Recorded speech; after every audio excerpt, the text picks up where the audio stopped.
Good evening बच्चों। आज हम लोग इस लेक्चर में पढ़ेंगे 5.2 का बाकी जो क्वेश्चन बचा हुआ था उसको आज हम लोग सॉल्व करेंगे। बाकी क्वेश्चन कितना बचा था बाबू? क्वेश्चन नंबर 14 से आगे क्वेश्चन हम लोग देखते हैं आज इस एक्सरसाइज में, मीन्स इस वीडियो में। ठीक है बाबू, चलिए स्टार्ट करते हैं हम लोग। 14 नंबर क्वेश्चन कह रहा है 10 और 250 के बीच में, यानी 10 और 250 के बीच में 4 के कितने गुणज है, यानी 4 के कितना मल्टीपल है। मल्टीपल का है 4 का या 4 का गुणज का है तो 4 का टेबल हो जाता है, या हिंदी में कहो तो 4 का पहाड़ा हो जाता है। यानी 4, 8, 12, 16, 20, 24 इस तरह से, यानी चर क्या होगा बाबू, आगे बढ़ते जाएगा। ठीक बाबू, तो कहां से कहां तक है बच्चे? 10 और 250 के बीच में। अगर हम रफ करें यहां पर 10, क्या 4 का गुणज है? नहीं है। वैसी संख्या 4 का गुणज कहलाएगा जो 4 से डिविजिबल होगा, 4 से भाग लगेगा, वही संख्या 4 का गुणज कहलाएगा। तो 10 भाग नहीं लगेगा। 10 के बाद 11, 12, 13, 14, 15, 16, 17 so on up to 250, यानी कहां तक बच्चे? 250 तक। बच्चे 10 से हम आगे बढ़ते जाते हैं तो 12 संख्या मिलेगा, यानी 12 एक संख्या होगा जो 4 से क्या होगा बाबू, डिविजिबल होगा। फिर से हम लोग आगे बढ़ते जाएंगे तो 16 मिलेगा बाबू, जो 4 से भाग लगेगा। और फिर इस तरह से आगे बढ़ते जाएंगे तो फाइनली बाबू यहां देखो कितना बच्चे? 250। लास्ट डिजिट कितना बच्चे? 250। लास्ट संख्या कितना है? 250, जो 4 से भाग नहीं लगेगा। तो उससे पहले वाली संख्या देखते हैं 249, 4 से भाग नहीं लगेगा। उससे पहले वाली संख्या देखते हैं बाबू 248, जो कि 4 से क्या होगा बच्चे? कट जाएगा। देख लो, तो 10 और 250 के बीच की संख्या देखो। अब पहली संख्या 12 होगा जो 4 का गुणज होगा या 4 से भाग लग जाएगा, और लास्ट संख्या 248 होगा जो 4 से भाग लग जाएगा या 4 का गुणज होगा। यानी 12 और 248 तक का ही संख्या होना चाहिए। अब इसको हम एपी में लिखते हैं बच्चे, सॉल्यूशन इन एपी। तो 10 और 250 के बीच में पहला संख्या मिलेगा 12, जो 4 का गुणज होगा, है ना बाबू? यहाँ लिखें बाबू 12। और अगला संख्या कौन सा होगा बाबू? 16 होगा, जो 4 का गुणज होगा या 4 से भाग लगेगा। कितना होगा बाबू? 16। नेक्स्ट आगे बढ़ेंगे बच्चे तो 20 होगा। इस तरह से हम लोग आगे बढ़ते जाएंगे बाबू, बढ़ते जाएंगे तो फाइनली लास्ट में कौन सा डिजिट मिलेगा बाबू, यानी कौन सी संख्या मिलेगा बाबू? 248 मिलेगा बाबू, जो 4 से जो होगा बच्चे भाग लगेगा। या तो कह सकते हो कि वह 4 का गुणज है, यानी 4 का मल्टीपल है। अरे उस समय चलो देखते हैं नीचे। तो कह रहा है कि ऐसी कितनी संख्याएं हैं, जैसे 1, 2, 3, 4 इस तरह से और भी संख्याएं होंगे, बहुत ढेर सारा। तो बोल रहे कि ऐसी कितनी संख्या है जो 10 और 250 के बीच में है, फिर बाबू जो 4 का गुणज हो। तो मान लो कि ऐसी n संख्या है। कितनी संख्या बच्चे? n संख्या है जो कि 4 का गुणज होगा। अरे उसने तो मान लेते बच्चे n संख्याएं हैं और ये लास्ट वाला टर्म कितना बाबू 248 है। थोड़ा शॉर्ट में करते बच्चे, an यानी लास्ट वाली संख्या कितना बच्चे 248 है और an बराबर क्या होगा बाबू a plus n minus 1 into D equal to में 248 होगा। और a का वैल्यू देखो बाबू, a का वैल्यू कितना है बच्चे 12 होगा और n का तो मान निकालना है बाबू और d का वैल्यू बाबू देखो 4 का गुणज है, इसका मतलब दोनों हर दो डिजिट के बीच का अंतर जो होगा बाबू वह कितना होगा 4 होगा। देन कितना होगा बाबू यहाँ पर 4 होगा यानी 2 4 8 हो जाएगा। आ रहे हो समझ, ठीक है।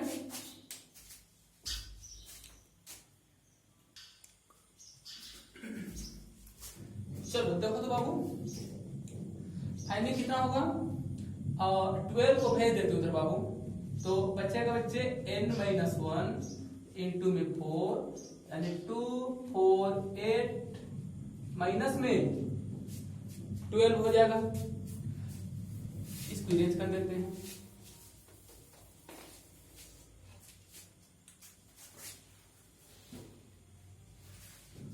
चलो अब ना यहां से देखते हैं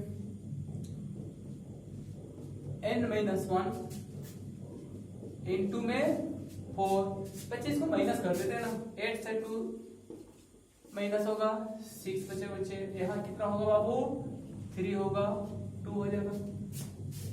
अरे उसमें फिर देखो बच्चे n माइनस 1 इक्वल टू 4 को भेज देते उधर बाबू, तो इधर आएगा ना बाबू तो क्या होगा बच्चे डिवाइड हो जाएगा, ये तो पता होगा आप लोग को, ठीक है। फाइनली होगा बच्चे n माइनस 1 इक्वल टू, और देखो तो ठीक ना, यहाँ देखो 5 चौके 20 और 9 चौके 36 यानी 59 हो जाएगा। देन फाइनली कितना होगा बाबू n इक्वल टू 1 को भेज देते इधर, तो 59 प्लस में 1, देन n बराबर कितना निकल कर आएगा बाबू 60 निकल आ जाएगा और यही क्या हो जाएगा बच्चे आंसर होगा। यानी 10 और 250 के बीच में 60 संख्या है जो 4 का गुणज है। अब उसमें चलो नेक्स्ट क्वेश्चन देखते हैं।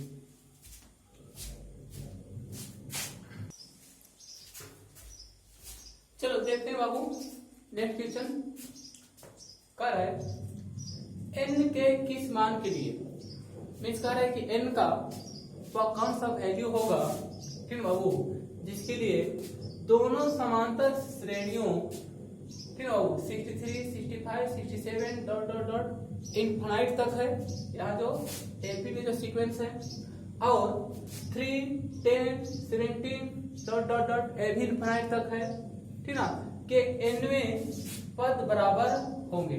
तो कह रहे बच्चे दो समांतर श्रेणी दे रखा है, एक है बच्चे यहाँ ये वाला हो गया और दूसरा है बच्चे यहाँ से ये वाला है, ठीक है।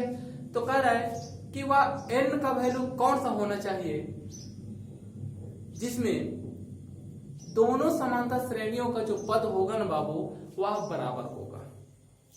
अरे उसमें तो मान लो कि दोनों समांतर श्रेणियों का nवां पद क्या है बच्चे, दोनों के लिए बराबर है। अरे उसमें तो हम इसको नहीं लिखते हैं, स्पेस भी नहीं है, हम डायरेक्ट बनाते हैं सॉल्यूशन कि दोनों समांतर श्रेणियों का nवां पद जो है ना बाबू एक दूसरे के बराबर है। समझो बाबू, तो मान लेते हैं इसका an बराबर होगा बाबू इसका भी an, ठीक ना, इसका an ना करके इसका bn कर देते हैं, bn, इसका लास्ट टर्म b कर दिए हैं यानी bn किए हैं और इसका an किए हैं। अब यहाँ देखो बाबू यहाँ फॉर्मूला क्या होगा a plus n minus 1 into D, और यहाँ क्या होगा बाबू यहाँ b plus n minus 1 into में डी होगा। a का वैल्यू देखो बाबू 63 होगा प्लस में n माइनस 1, डी का वैल्यू 65 से 63 घटाएंगे तो 2 बचेगा, इक्वल टू बी का वैल्यू, बी का ये P1 मान लो बाबू, इसको 3 होगा, प्लस में n-1। डी का वैल्यू देखो, देख लो बाबू, 10 से 3 घटा दो तो कितना बचेगा बाबू, 7 बचेगा। दोनों बराबर हो गए यहाँ पर। देख लो बच्चे, एनवा पद दोनों समांतर श्रेणियों का बराबर है। चलो देखते हैं आगे।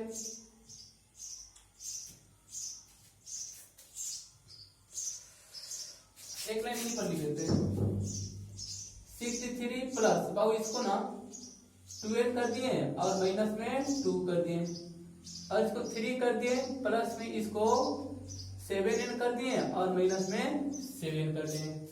और यहाँ देखो बच्चे 2n, और देखो यहाँ 63 से 2 घटा देते हैं, तो इस साइड होगा बाबू 2n प्लस में 61 बचेगा। देखो 63 से 2 घटेगा और बराबर है बच्चे बीच में। और देखो तो 7 से 3 घटा देते हैं तो बचेगा बाबू -4 बचेगा ना यहाँ पर। अब समय चलो एक काम कर देना, 7n किधर लेके आ जाते हैं तो 2n है माइनस में 7n, और इसको इधर ले लेते हैं तो -4 पहले से है और -61 हो जाएगा। बाबू इसको घटाएंगे तो -5n होगा, और इसको माइनस में प्लस ना बाबू, माइनस में 65 हो जाएगा। Then n equal to minus में 65 और 2 द माइनस में 5, देन कितना होगा, माइनस माइनस प्लस हो जाएगा बाबू, यानी n बराबर निकल कर आ जाएगा बाबू 30 निकल कर आ जाएगा। यही क्या होगा बाबू, आंसर होगा। सत्सन बाबू, तो दोनों समांतर श्रेणी का वह 13वां पद होगा बाबू जो एक दूसरे के बराबर होगा। ठीक है, देखते हैं नेक्स्ट क्वेश्चन।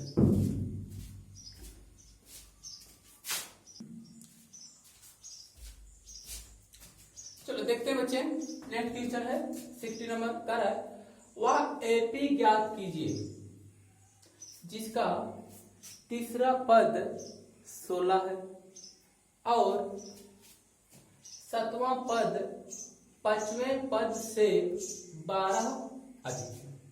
अरे सुने, अब कह रहे हैं एपी में लिखने के लिए, तो एपी में लिखने के लिए हमें 2 वैल्यू चाहिए। एक तो पहला टर्म्स चाहिए, दैट इज ए का वैल्यू चाहिए, और दूसरा चाहिए बाबू डी का वैल्यू चाहिए, तभी तो निकाल पाएंगे ना बाबू। अगर ए और डी के सहायता से अगर हमें एपी लिखना पड़ेगा तो कैसे लिख सकते बाबू, देखो तो ए प्लस डी, ए प्लस 2d, ए प्लस 3d, ऐसे ही तो लिखते हैं बाबू। और उसमें ए प्लस डी, ए प्लस 2d, ए प्लस 3d, तो इसी तरह से हम लिखते हैं बच्चे एपी। तो एपी में लिखने के लिए बाबू हमें ए और डी का वैल्यू पता होना चाहिए, ठीक ना बाबू।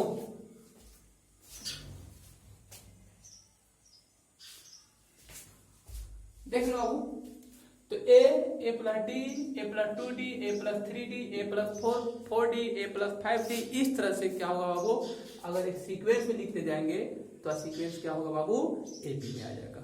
अरे बस में तो यहां देखो क्वेश्चन कह रहा है, कार्य बच्चे तीसरा पद का 16 है, तो तीसरा पद को हम कैसे लिख सकते हैं बाबू, ए प्लस 2d लिख सकते हैं। देखो बाबू ए प्लस 2d लिख सकते हैं, ठीक है। या आप ऐसा कर सकते हो ना, a3 इक्वल टू 16, अरे सुने, और a3 यदि तीसरा पद है बाबू तो हो जाएगा a प्लस 2d, क्योंकि तीसरा पद है तो 2d होगा इक्वल टू 16। इक्वेशन 1 कर देते हैं, ठीक है। इसको लिख देते हैं बच्चे, इसको कहते हैं केस 1 कह दे रहे हैं, और नेक्स्ट वाला जो है ना बाबू इसको कह दे रहे हैं केस 2। कार्य बच्चे 7वां पद जो है ना 5वां पद से 12 अधिक है, तो 7वां पद जो है यानी A7 जो है ना बाबू A5 से 12 अधिक है। अब A7 को हम लोग लिख सकते हैं बाबू A प्लस 6d बराबर में, बराबर देखो A5 को लिख सकते हैं बाबू A प्लस 4d प्लस में 12 लिख सकते हैं, लिख सकते हैं बाबू। यहाँ देखो ए से तो ए कैंसिल हो जाएगा,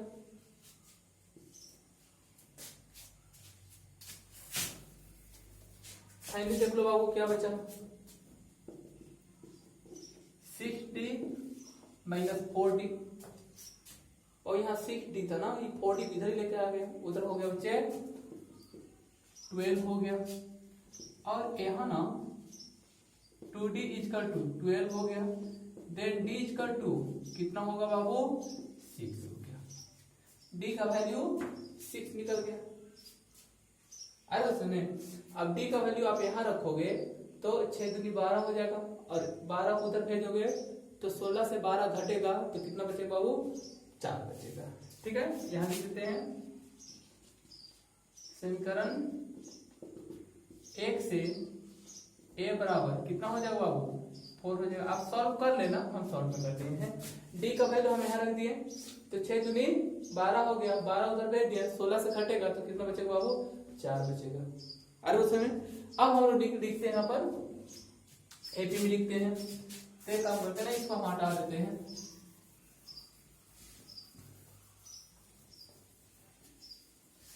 अब यहाँ लिखते हैं बच्चे अकॉर्डिंग टू क्वेश्चन a1 बराबर a मतलब कितना होगा बाबू 4 होगा, a2 मतलब a प्लस d होगा ना बाबू, a का वैल्यू 4 प्लस में d का वैल्यू 6 मीन्स कितना होगा बाबू 10 हो जाएगा बच्चे, a3 मीन्स a प्लस 3 है ना बाबू तो 2d होगा, तो होगा बाबू a प्लस 2 सॉरी a का वैल्यू पुट ना करते हैं यहाँ पर 4 प्लस 2 इंटू 6, 10 कितना हो जाएगा बाबू 16 हो जाएगा, और a4 लिखेंगे बाबू तो a प्लस 3d होगा ना बच्चे,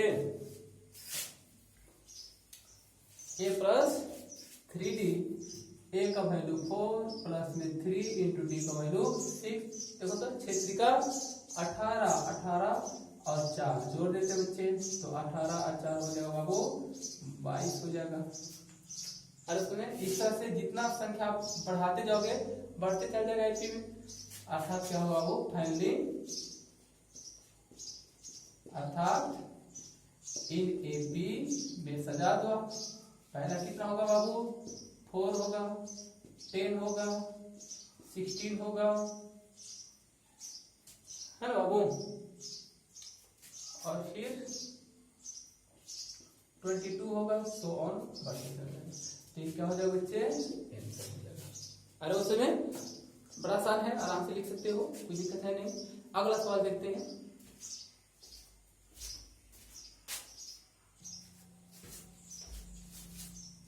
चलो देखते हैं बाबू, नेक्स्ट क्वेश्चन है 17 नंबर का है, एपी 3 8 13 डॉट डॉट बीच में और भी संख्याएं हैं, और लास्ट संख्या बच्चे 253, ठीक बाबू, में अंतिम पद से मीन्स यहाँ से अंतिम पद से 20वां पद ज्ञात करना है, 20वां पद निकालना है, ठीक बाबू। तो देखो जरा, और देखो 3 8 13, ठीक बाबू, अंतिम पद से निकालना है। अब सोचो कि हर बार हम क्या करते बच्चे, यहाँ से a लेते थे, इसको a लेते थे, फिर कॉमन डिफरेंस इधर से करते थे, अब यानी अंतिम पद से, यानी इसको मान लेंगे हम लोग a, तो कॉमन डिफरेंस इधर से ना घटाएंगे बाबू, अरे उस समय क्योंकि यहाँ से 20वां पद निकालना है, तो ये पहला पद ही हो जाएगा, दूसरा पद यहाँ पर आएगा, फिर उससे उसे उसके बाद वाला पद, फिर उसके बाद वाला टर्म, सुनना है ना बाबू, ठीक है। तो देखो अंतिम पद से लेंगे, यहां से अगर कंसीडर करेंगे तो a का मान कितना होगा बाबू 253, अरे उस समय, ठीक है। अब उसके बाद देखो बच्चे, मीन्स इसको हम ऐसे लिखेंगे बच्चे, देखो 253 डॉट डॉट, देखो चेंज कर रहे हैं, फिर आएगा बच्चे 13 8 3, देखो तो ऐसे आएगा ना बाबू, तो ए हम लोग का हो जाएगा बाबू ए हो जाएगा, और डी का वैल्यू कितना होगा बाबू, तो डी के लिए इसी में से इसको घटाएंगे बाबू, तो 8 में से 13 को घटाएंगे बाबू, 8 में से 13 घटेगा तो -5 बचेगा, है ना बाबू, ठीक है।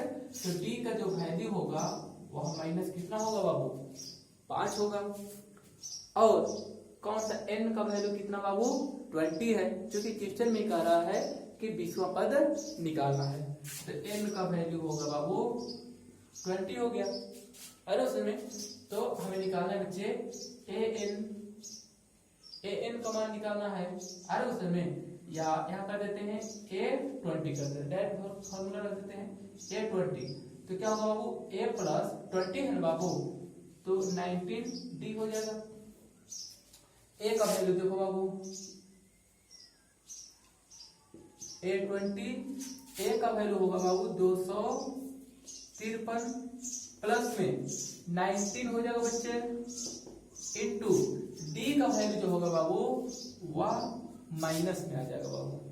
ठीक है, अब फिर देखते हैं बच्चे, ये होगा 253 बच्चे देखो प्लस, यहाँ प्लस यहाँ माइनस है, प्लस माइनस माइनस, और कितना होगा बाबू ठीक ना 95 हो जाएगा।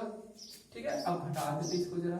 ठीक है, तो 13 से 5 घटा तो 8 बच जाएगा बच्चे, 14 से 9 घटा है ना बाबू, तो 9 9 5 14 हो जाएगा, और फिर यहाँ बचेगा बाबू 1 हो जाएगा, यानी a20 का वैल्यू जो होगा बाबू 158 आ जाएगा, यही आंसर हो जाएगा। अरे उस समय अंतिम पद से लेना था, तो अंतिम पद से लोगे बाबू, तो ये जो 253 जो है बाबू या a का रोल करेगा।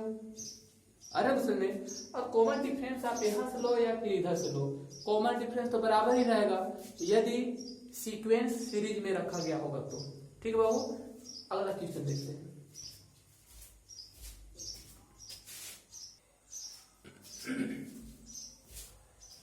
चलो देखते हैं बाबू 18 नंबर क्वेश्चन, किसी एपी के चौथे और 8वें पदों का योग 24 है तथा छठे और 10वें पदों का योग 44 है, तो कह रहे इस एपी के प्रथम 3 पद ज्ञात कीजिए कह रहा है।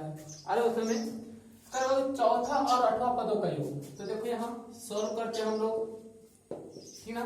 चौथा यानी a4 प्लस में a8, यानी चौथा और 8वां पदों को जोड़ा जाता है बाबू, तो निकल के आता है 24। अब a4 को हम लिख सकते हैं बाबू a प्लस 3d लिख सकते हो, और a8 को लिख सकते हो बाबू a plus 7d equal to में 24 कर सकते हो।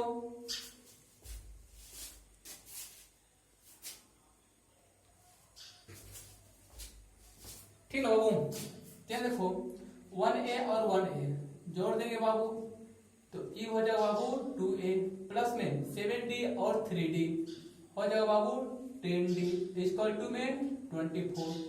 बच्चे 2 का कॉमन ले लेते हैं, थोड़ा आसान हो जाएगा, तो a प्लस यहाँ हो जाएगा बाबू 5d हर उस समय, और यहाँ हो जाएगा 24, इससे ही कैंसिल हो गया है ना बाबू, कितना बचा 12 हो गया। अब ये हो गया बच्चे a plus 5d equal to 12। चलो इक्वेशन ही हो गया बाबू 1 हो गया, यहाँ ऊपर में डाल दो ना इसको, केस 1 कर दो। अब नेक्स्ट देखते हैं, इसको कर देते बाबू केस 2 कर देते हैं। फिर कर बच्चे छठे और 10वें पदों का योग 44 है, तो छठे पदों को हम लिख सकते हैं बाबू a6 प्लस a10 कर सकते हैं बराबर में 44। देखो बाबू छठा पद और 10वां पद को जोड़ने पर कितना आ रहा है बाबू 44 आ रहा है। अब छठा पद को हम लोग कैसे लिख सकते हैं बाबू, देख लो छठा पद को लिखेंगे बाबू a प्लस 5d प्लस में 10वां पद को लिखेंगे बाबू a plus 9d equal to में 44। 1a हो जाएगा बाबू 2a हो गया प्लस में 9 और 5 14d हो गया इक्वल टू में 44। बाबू 2 का कॉमन चल जाएगा ना, इसमें भी 2 का कॉमन ले लेते हैं, तो a plus 7d equal to में 44। बाबू इससे कैंसिल हो गया ना, 22 बचेगा। फाइनली हो जाओ बाबू a plus 7d equal to 22। Equation हो गया बाबू सेकेंड। अब फर्स्ट और सेकेंड से तो आराम से आप निकाल सकते हो। किसका मान निकालना बाबू? ए और डी का मान निकाल लेना। अरे उसमें जब ए और डी का मान निकल जाएगा तो बाकी संख्या को रख करके आप एपी में लिख सकते हो। ए का वैल्यू रखोगे, फिर अगला टर्म्स के लिए क्या करो बाबू? ए में डी का वैल्यू जोड़ दोगे बाबू।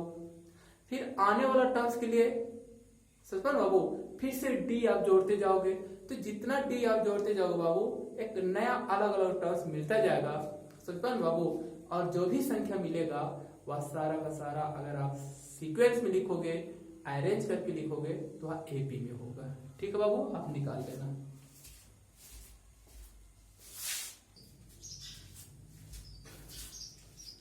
देखो बाबू पिक्चर नंबर 19 कर सुब्बा राव ने 1995 में 5,000 रुपये के मासिक वेतन पर कार्य आरंभ किया। मतलब जब वह काम शुरू किया तो उस समय उसका वेतन कितना था बाबू? 5,000 रुपया था। यानी शुरू वाला वैल्यू था 5,000 रुपया। मीन्स 5,000 रुपया जो होगा बाबू वह ए का रोल कर रहा है। यानी ए की जगह में कौन आ जाएगा बाबू? 5,000 आ जाएगा, क्योंकि 5,000 से शुरू हो रहा है। ठीक है बाबू। अगर और प्रत्येक वर्ष 200 रुपए की वेतन में वृद्धि प्राप्त की और हर साल 200 रुपया बढ़ रहा है। शुरू में 5,000 था, अगले साल 200 बढ़ा तो 5,200 बढ़ा, तो फिर अगले साल फिर से 200 बढ़ेगा, आने वाले ईयर में फिर से 200 बढ़ेगा बाबू। यानी हर बार 200 बढ़ेगा। यानी प्रत्येक 2 साल के बीच का अंतर कितना होगा बाबू? 200 रुपया का होगा। यानी प्रत्येक 2 साल के बीच का वेतन का जो अंतर होगा बाबू वह कितना होगा बच्चे? 200 रुपया होगा। इसलिए कॉमन डिफरेंस जो होगा बाबू वह कितना होगा? 200 रुपया होगा। आगे वो समय फिर कह रहा है प्राप्ति किस वर्ष में उसका वेतन 7,000 रुपया हो गया। माने कौन सा वर्ष में? यानी लास्ट पूछ रहा है बाबू। तो लास्ट क्या होता है? एन का वैल्यू होता है। यानी लास्ट वाला वैल्यू जो होगा बाबू 7,000 रुपया हो गया। मीन्स ए एन का रोल जो कर रहा है बच्चे कौन हो गया बाबू? 7,000 रुपया हो गया। ठीक है बाबू। तो आइए हम लोग देखते हैं इसको। ठीक ना, हम डायरेक्ट लिखते हैं। ठीक ना, ए बराबर लिख देते हैं बच्चे 5,000 रुपया और डी बराबर कर देते हैं बच्चे 200 रुपया और ए एन बराबर कितना होगा बाबू? 7,000 रुपया। ठीक है बाबू। तो कह रहे किस वर्ष ठीक बाबू किस वर्ष का मतलब क्या होगा बाबू? एन का मान पूछ रहा है। और उस समय एन का मान पूछ रहा है कि कौन सा वर्ष में, मीन्स कितने वर्ष में वह 7,000 रुपया हो गया है। ठीक है। तो एन का वैल्यू पूछ रहा है। तो ए एन बराबर 7,000 और ए एन बराबर क्या होता है बाबू? A plus N minus 1 into D equal to 7,000 होगा क्या? बोलो बाबू, होगा ना? ए का वैल्यू 5,000 हो गया बाबू और एन माइनस 1 हो गया। डी का वैल्यू देखो बाबू कितना हो गया बच्चे? 200 हो गया। मीन्स कितना होगा बाबू? 7,000 बच गया। बहुत देखते हैं 2,000 को उधर 5,000 को उधर लेके जाते हैं। यानी n माइनस में 1 इंटू 200 इक्वल टू में 7,000 से ना बाबू 5,000 को माइनस कर दिए। फाइनली बचा बाबू n माइनस 1 इंटू में 200 इक्वल टू में बच गया बाबू 2,000।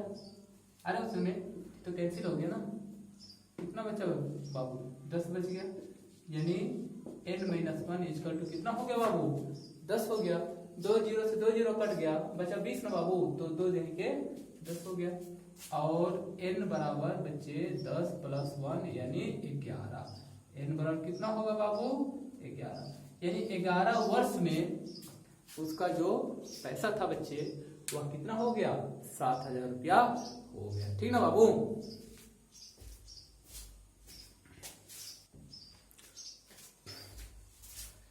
बाबू देखो तो क्वेश्चन जो है 20 नंबर क्वेश्चन है, बिल्कुल 19 नंबर क्वेश्चन की तरह है। ठीक है बाबू। देख लो क्वेश्चन। रामकली ने किस वर्ष के प्रथम सप्ताह में 5 रुपये की बचत की? शुरू में 5 रुपये की बचत करती है, तो ए का वैल्यू 5 रुपया हो गया, आप मान लेना है बराबर 5 रुपया। और फिर अपनी साप्ताहिक बचत में 1.75 रुपये की वृद्धि की, यानी अब हर सप्ताह में क्या कर रहे हैं बच्चे, कर रही है 1.75 रुपीज की क्या कर रहे हैं बच्चे, वृद्धि हो रहा है, यानी वृद्धि कर रही है, मैंने बढ़ा देती है। ठीक है बाबू, बढ़ाती गई। यदि nवें सप्ताह में उसकी साप्ताहिक बचत से इतना रुपया हो गया, समझ बाबू, इतना रुपया हो जाता है तो n ज्ञात करना है, यानी nवें सप्ताह में, यानी an का जो वैल्यू होगा बाबू ये वाला हो जाएगा। देन यहाँ देखो बाबू, a का वैल्यू मान लेना 5 रुपया, d का वैल्यू 1.75 रुपीज और an का वैल्यू 20.75 रुपये मान करके बच्चे आप n का मान निकाल देना। ठीक ना बाबू, हम मिलते हैं अगले एक्सरसाइज में। ठीक ना बाबू, आपको अच्छा लगा होगा तो आप सब्सक्राइब कीजिएगा। ठीक ना बाबू, और बने रहिए। ठीक है, क्योंकि आगे और भी एक्सरसाइज बचा हुआ है जो आप लोग को, ठीक ना, उसके कॉन्सेप्ट के साथ हम आप लोग को पढ़ाएंगे। ठीक है, ओके, थैंक यू।